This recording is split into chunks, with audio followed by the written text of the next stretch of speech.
Halo, selamat pagi saudara. Apa kabar Anda pagi ini? Semoga kabar Anda selalu baik dan selalu semangat. Senang sekali saya Narundana kembali menyapa Anda di Sapa Sulsel. Dan kembali tentu kita akan berbagi informasi dan inspirasi yang dapat mengawali hari Anda tentunya. Nah, saudara, tahukah Anda bahwa tugas dari TNI tidak hanya untuk menjaga keutuhan negara kesatuan Republik Indonesia, tapi juga ternyata TNI terjun langsung untuk membangun daerah pelosok di seluruh penjuru tanah air. Dan tentunya mereka bersinergi dengan pemerintah. Lalu seperti apakah kiprah TNI dalam membangun desa? Ada satu program yang bernama TMMD atau TNI Manunggal Membangun Desa. Dan seperti apa pula sinergi mereka dengan pemerintah setempat? Langsung saja kita berbincang dengan dua orang narasumber saya yang hebat pada pagi ini. Ada yang pertama, saya sapa dulu Bapak Gubernur Sulawesi Selatan, Profesor Dr. Nurdin Abdullah MAGR. Selamat pagi Pak. Assalamualaikum warahmatullahi wabarakatuh. Selamat pagi.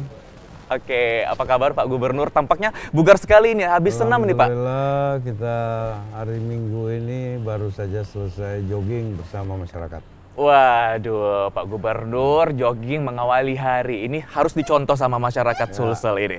Oke, dan di sebelah sana tentu ada Bapak Kepala Penerangan Daerah Militer 14 Hasanuddin, yaitu Bapak Kolonel Infanteri Maskun. Selamat pagi Pak Maskun. Selamat pagi, Assalamualaikum warahmatullahi wabarakatuh. Waalaikumsalam warahmatullahi wabarakatuh. Apa kabar Pak? Alhamdulillah baik. Tidak ikut senam bareng Pak Gubernur? Iya, tadi sudah lari pagi duluan tadi. Beliau jam 5 udah lari. Oke, jam 5 udah lari, sekarang sudah sempat ganti baju ini. Oke, ada perwakilan dari TNI dan juga tentunya pemerintah Provinsi Sulawesi Selatan. Bapak Gubernur langsung di sini. Mohon maaf Pak Gubernur, saya ke Kapendam dulu nih. Oke, Pak Kapendam, ada program yang bernama TMMD, TNI Manunggal Membangun Desa. Tentu ini sebuah program yang besar sekali kontribusinya dalam membangun daerah pelosok di tanah air. Tapi sebenarnya apa yang melatar belakangi dibuatnya program TMMD ini? Terima kasih. Pada intinya, dulu namanya AMD atau namanya Abri Masuk Desa. Itu dicetuskan oleh putra asli Sulsel. Beliau adalah mantan Menhan Kampangap waktu itu adalah Jenderal M. Yusuf. Itu tahun 1980. Sudah 39 tahun yang lalu. Waktu itu dicetuskan AMD dengan niatan ingin yang pertama itu berkaitan dengan agar TNI atau ABRI saat itu lebih mengenal kepada rakyat, adat istiadat, budaya, dan daerah, karakteristik daerah seperti termasuk rakyat itu juga lebih manunggal dengan TNI karena secara historis lahirnya TNI itu karena pejuang-pejuang dari rakyat, sehingga itu yang melatar belakangnya.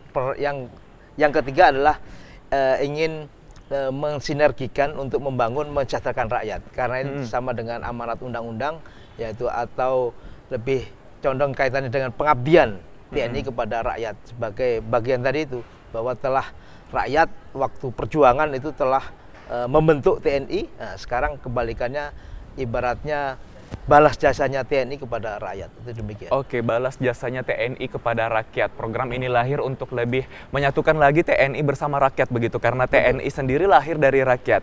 Lalu dari formasi di pemerintahan yang sebelumnya, AMD ini lahir pada pemerintahan Presiden Soeharto, kemudian di pemerintahan selanjutnya bernama TMMD. Apakah ada perubahan dari sisi program ataupun juga tujuan yang ingin dicapai? Ada perbedaan tidak Pak?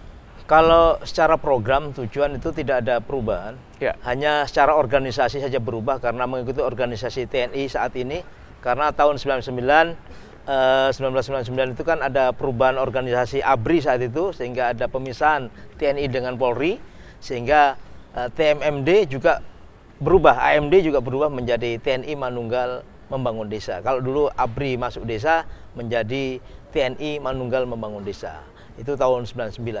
Itu seperti itu. Jadi berubah nama saja. Oke, berubah nama tapi format dan tujuan dari program AMD ke TMMD ini tidak ada perubahan. Tidak ada perubahan. Benang merahnya masih sama, yaitu masih membangun kesejahteraan masyarakat pelosok di tanah air. Oke, saya ke Pak Gubernur dulu nih. Pak Gubernur, TMMD atau AMD ini programnya sudah berjalan dari pemerintahan-pemerintahan sebelumnya. Namun tentu di era pemerintahan Pak Nurdin ada penyesuaian dan sinergitas khusus mungkin dalam pelaksanaan TMMD ini. Apa yang disinergikan melalui TMMD ini Pak dari Pemprov? Iya, saya kira 10 tahun saya menjadi bupati. Ya. Sangat terasa sinergi kami dengan TNI. Bantaeng itu banyak sekolah-sekolah kelas jauh, potensi hasil pertanian masyarakat begitu besar. Nah, dengan sinergi TNI kita buat sebuah program TMMD sehingga 10 tahun kemudian kita bisa lihat hampir tidak ada lagi daerah terisolir di sana, ya.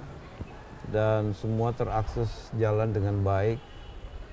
Dan bukan hanya itu, saya kira TNI dan Polri ini juga terbangun sinergi yang sangat bagus, ya.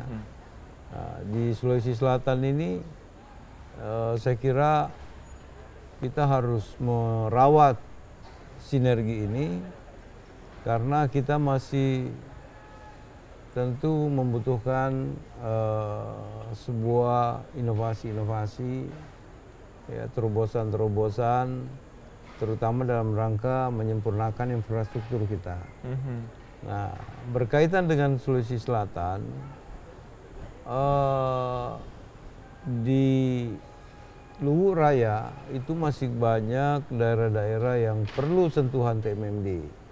Di antaranya adalah Serampi Seko itu butuh kurang lebih 40 kilo yang selama ini masyarakat kita belum menikmati akses jalan yang baik, ya.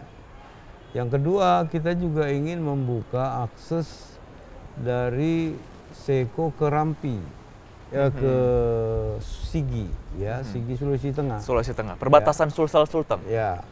Yang ketiga, ini juga akan kita dorong supaya akses dari Seko ke Mamuju perbatasan, ya.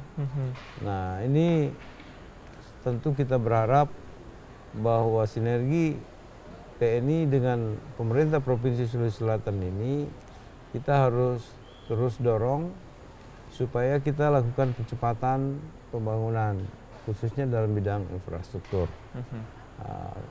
Kami berterima kasih, ya, kepada TNI dan Polri yang telah membangun sebuah sinergi dengan baik dengan pemerintah, dengan masyarakat, ya, sehingga tercipta suasana yang tentu semakin kondusif, ya, terutama menjadi modal pembangunan kita. Nah, saya kira ke depan kita membutuhkan sinergi yang lebih besar lagi, tidak hanya pada TNI dan Polri, ya, tetapi bagaimana rakyat Manunggal dengan ABRI ini terus kita harus jaga, kita harus rawat. Baik, nah itu dia dari pengalaman Pak Nurdin Gubernur selama ia sebelumnya menjadi Bupati 2 periode di Kabupaten Bantaeng, manfaat dari kehadiran TMMD ini sangat terasa begitu ya Pak, utamanya dalam pengembangan infrastruktur di Kabupaten dan akhirnya konektivitas dapat terbangun. Tentu peran TMMD juga sangat bermain di sana. Di segmen kedua, saudara, kita akan eksplorasi lagi sebenarnya sasaran apa yang ditujukan oleh TMMD ini? Apakah hanya melulu tentang infrastruktur atau pembangunan lainnya juga ingin disasar oleh TMMD ini? Tetaplah bersama kami di Sapa Sulsel.